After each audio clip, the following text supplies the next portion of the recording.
Today is January the 23rd, 2022. I'm Dan Rogers, the Potter County GOP Chair, and today I'm here with Ed Heath, who's running for County Judge of Potter County. Ed, welcome. Thank you. Glad to be here. Thank you for the opportunity. Let's tell the voters a little bit about who Ed Heath is and a little bit about your background, and then we'll go into why you're running for County Judge. Sure. Well, my dad is probably the best place to start. He was a career Air Force man. He spent 28 years and retired. And so I was around the United States quite a bit growing up. But once I was in college, I came out here to do research for a chemical company.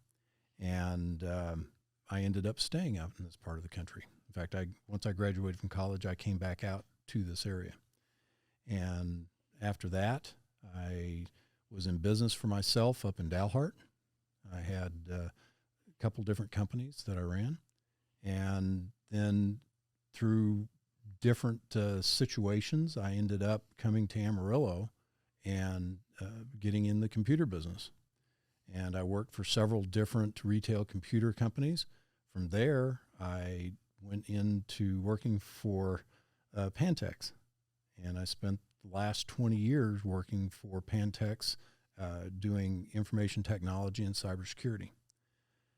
As far as why I decided to become a candidate for judge is once I retired, I was trying to figure out what I was going to do with my life.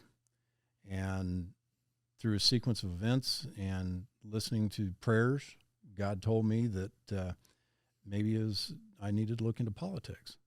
And so this opportunity came up to run for judge, and I took it.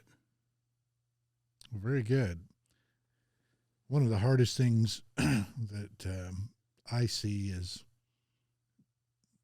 being in the county chair position is to finding competent people to run for public office. You know, most business people are busy running their businesses. They don't want to take the pay cut. So it's very difficult to find those people. So anytime I see somebody willing to step up and run for public office, I'm impressed, as it takes a lot of courage to put your name out there and do the work necessary to win an elective office. So you've, you know a lot about computers and technology, and you've probably seen a lot of changes in technology over your career. Oh, absolutely.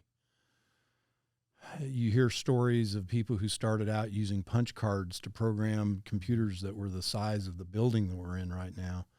And that's when I got started in the business. And it changed very rapidly with the introduction of the personal computer. And it provided a lot of opportunities. I don't have a degree in information technology. I have a degree in agriculture. And so my initial foray into business was working in the agricultural industry as an agronomist. But I found real quick that everything was a good opportunity for automation. And I started working with the personal computers and different companies. IBM became a big part of what I was doing. And so I flourished in that business.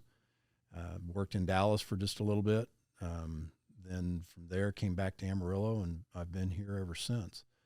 The thing that's been very interesting is the cycles that it has gone through, where everything went from mainframe computers, centralized processing, to personal computers, and then now everything's coming back. The new cloud technologies that are in place that are becoming very popular, basically bringing it back to the type of mainframe days.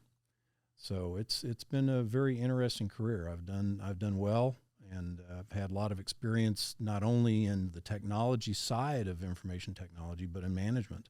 I managed a multinational program for the Department of Energy, and it took me all over the world and all over the United States, and it provided some significant cost savings to the Department of Energy, and I was able to win an award for the cost savings that we had.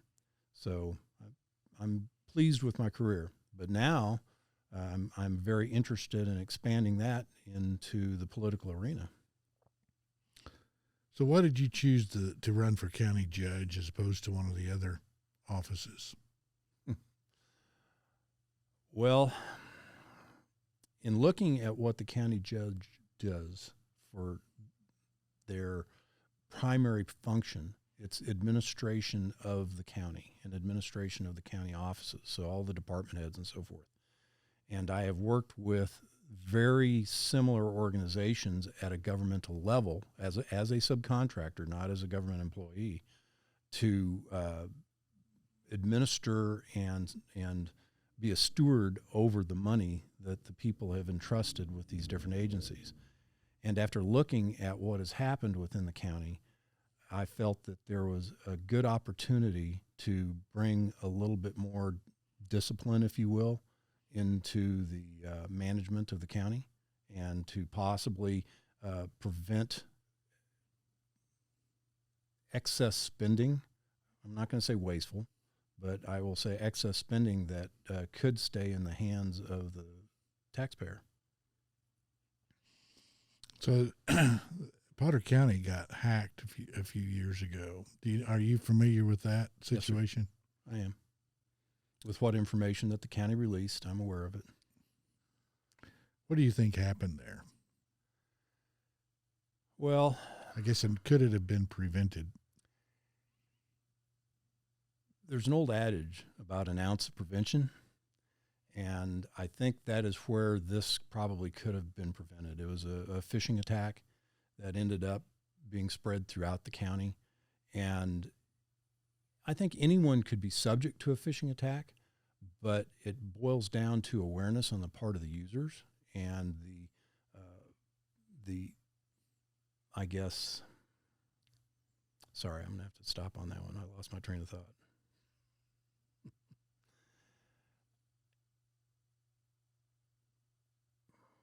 It was a phishing attack, and the awareness of the users is critical. And so when you see an organization that gets hacked through a method of that nature, it means that the people who run the county, who run the information technology systems, did not put enough effort forward into training their users on how to look for things of that nature.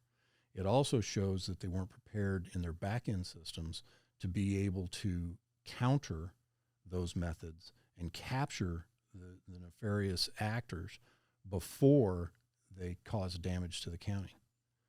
The other thing that really surprised me about that whole thing is how far it went through the county and the different departments that it made it through. And if I understand correctly, the sheriff's department also was impacted by that. The court system was impacted by that. And it's very difficult to ensure that there's not still traces of that in their systems. And it's what you don't know about the hacking is what's going to get you. Do you know, does the county have their own server, or was everything in the cloud? I'm not aware of what they had at that time. I do know that at this time, they're using a third-party source to manage their information technology. That's all I'm aware of at the moment.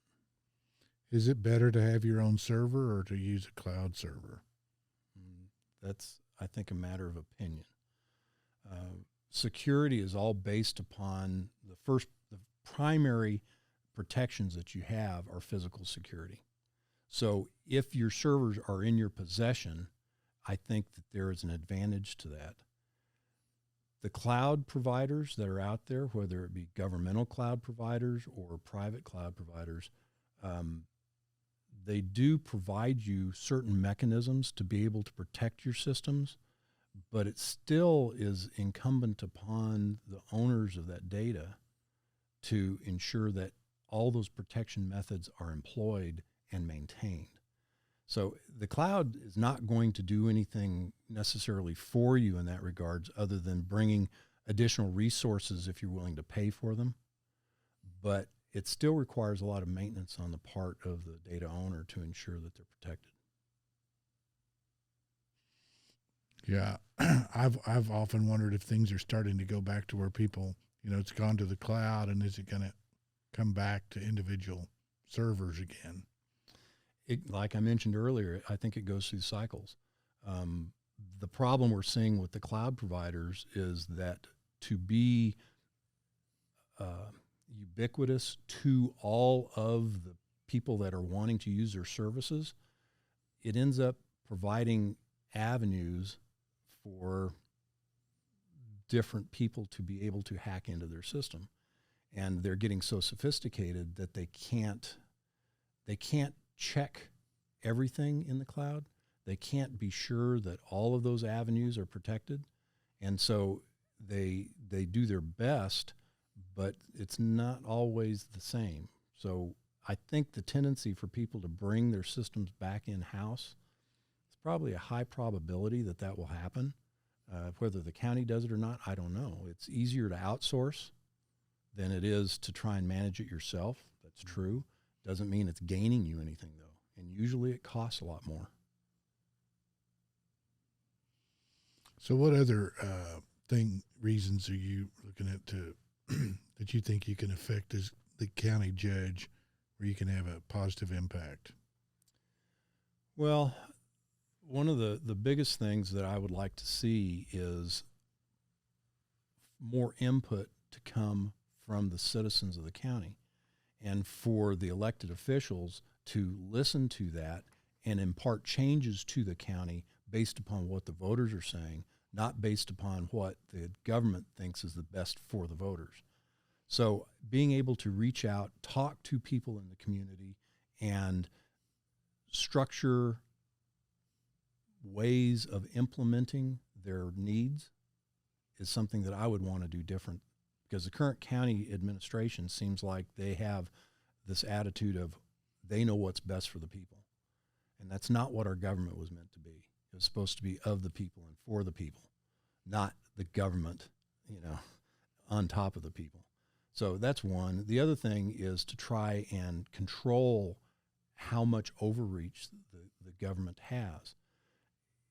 Back during the COVID situation in 20, we saw the county go in lockstep with the state government, which was in lockstep with the federal government, and they shut the county down. Businesses were shut down. We lost lots of businesses during that period of time. There were people who suffered a lot during that time by losing their jobs. The mask mandates and things like that came down and were enforced at the county and city level caused a lot of problems for people. And it was overreach. I think that we're finding by the findings that the court has put forward, different courts throughout the country and in Texas, that they felt that the government overstepped their legitimate rights as a government and took away rights from the people. And I want to ensure that our county doesn't do that anymore. I want to be sure that what rights remain with the people stay with the people. Well, I think the voters are starting to wake up and realize that, and I think them shutting down the county finally made people realize, hopefully, how important their county government is. People ignore their county government. They focus on the national, but the national government doesn't really have much impact. But what our local county government does affects your everyday life. Absolutely. And to be able to get that message through to the voters to make them understand, you need to pay attention to your local government because they have the power. Actually, the citizens have the power. They won't use it. They're too lazy to use it. So then the elected officials at the county usurp it and start dictating things to the voters instead of the other way around. Well, in the time that I have been involved in my campaign for Potter County Judge, one of the things that's coming across loud and clear of the people that I'm talking to is they feel they don't have a voice in the government and they're not voting. A lot of people are registering to vote, but they're not voting because they don't think that their vote makes a difference. And so a lot of that, I think, has to do with this this chasm between the government and the people, but it also has to do with some of the things that we're talking about with election security and things of that nature. But we need to get the voters confident in what our government does and what they can do for us. So I agree. It's an issue where they have separated themselves from the function of the county and city governments. And honestly, I think that kind of blends since Potter and Randall County split Amarillo. It kind of, all of that blends together, and they're not sure, is it the city doing this? Is it the county doing this? I've had people ask me, says, well, when you're judge, will you do this?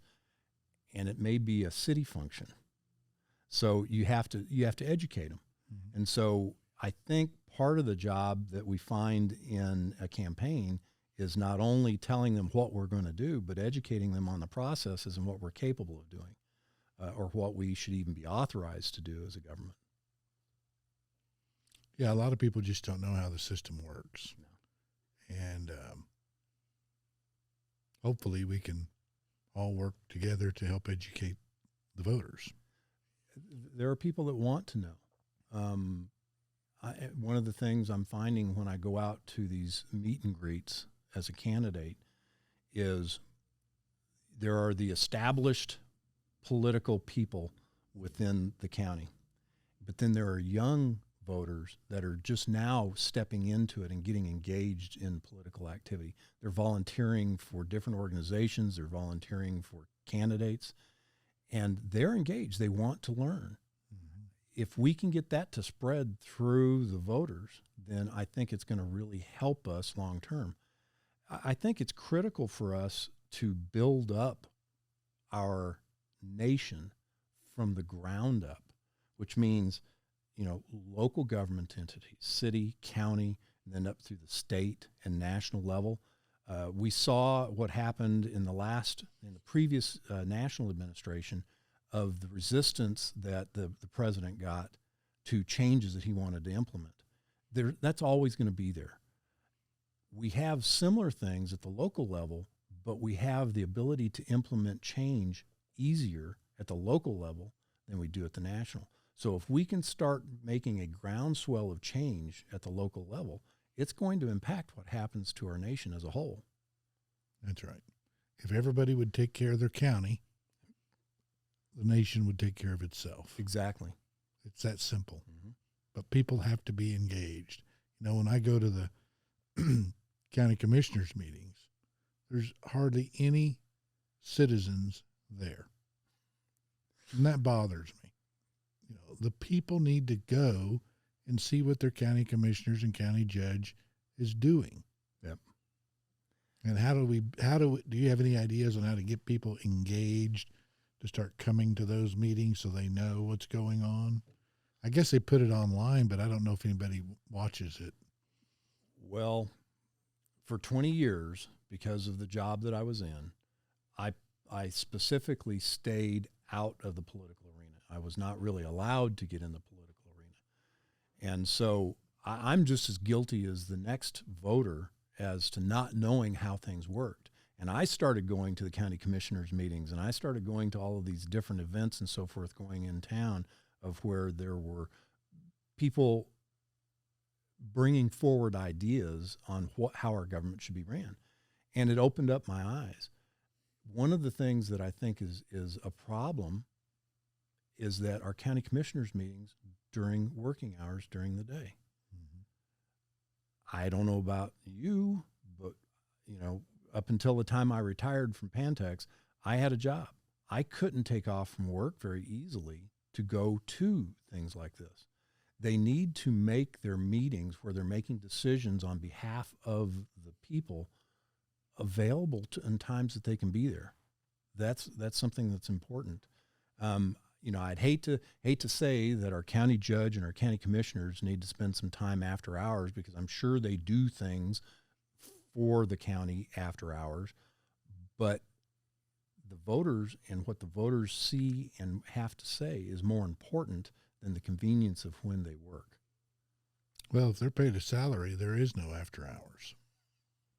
Understood. The way I look at it. I think so too. Yeah, I mean, that's a good point. I mean, they should have their meetings instead of Monday mornings at 9, they ought to be at 7 p.m. Yes, where the people can show up.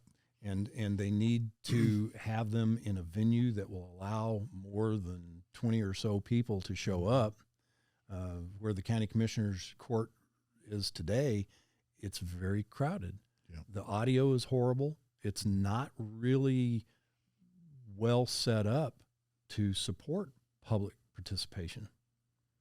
It could be by design. Could be. I wasn't there when they made the decisions, but Yeah. I know that I would, as county judge, change some of those things to try and make it easier for the citizens to be able to get in and participate in the decisions that are being made. Well, I can message out and let people know when the meetings are. I can do that. There you go. And I'll take advantage of it when I'm judge. Happy to do it for the county. Well, is there any other things that you see that, any other issues that you'd like to see the county take up that they haven't, or ideas in how to make the county run better? Well, actually there is.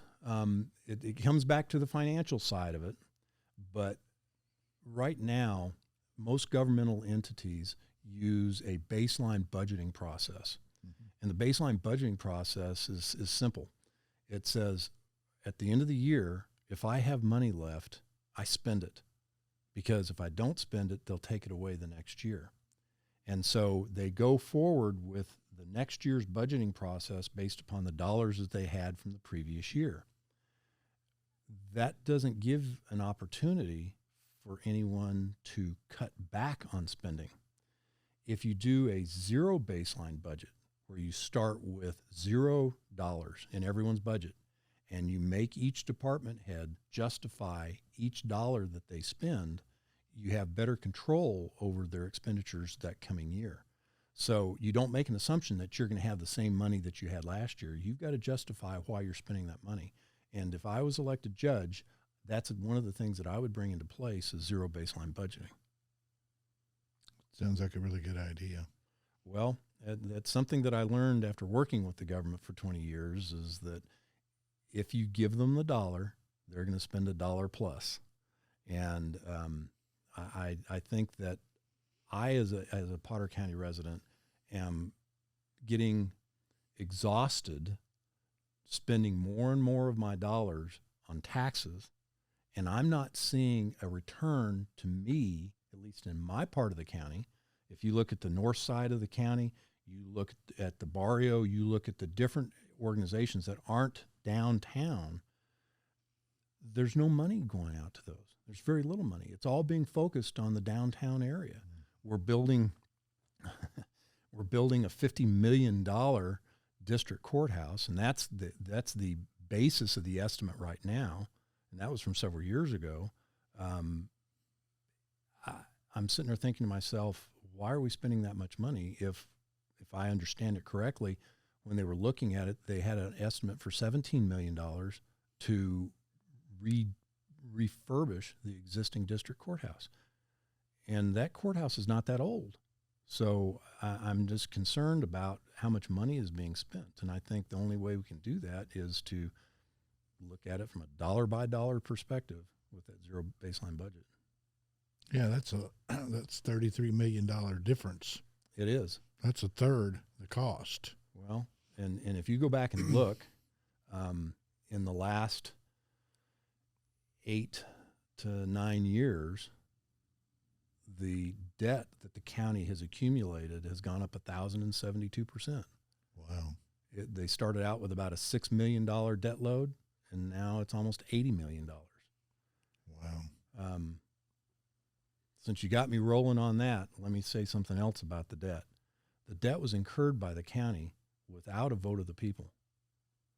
They used a technique that was banned by the state legislature and signed by the governor in 2021 to prevent using that method to fund municipal and county loans.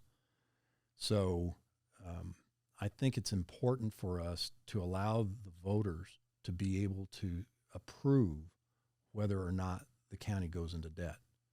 And so far, the debt in the last 8 years was accumulated without any vote by the people.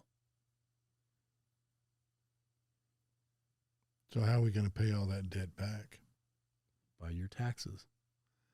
And our taxes have gone up pretty much consistently, if you just look at the dollar amount, year after year after year. And it outstrips inflation by quite a bit. You're looking at it, the county expenditures have gone up about 28.5% over the last 8 to 9 years.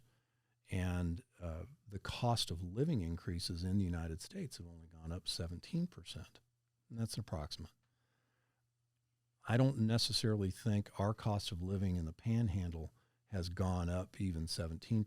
We seem to be able to get by with a little bit less here versus some of the major metropolitan areas. So there's a huge amount of cost increase that's occurring at the county level that I can't see any corresponding reason that it would be there other than uncontrolled spending. So do you know what they're going to do with the old courts building? No, I don't. It's my understanding they're just going to tear it down. Well, that's what my understanding is, but I wasn't there. I didn't go back and research that, but I understand it's going to be tore down.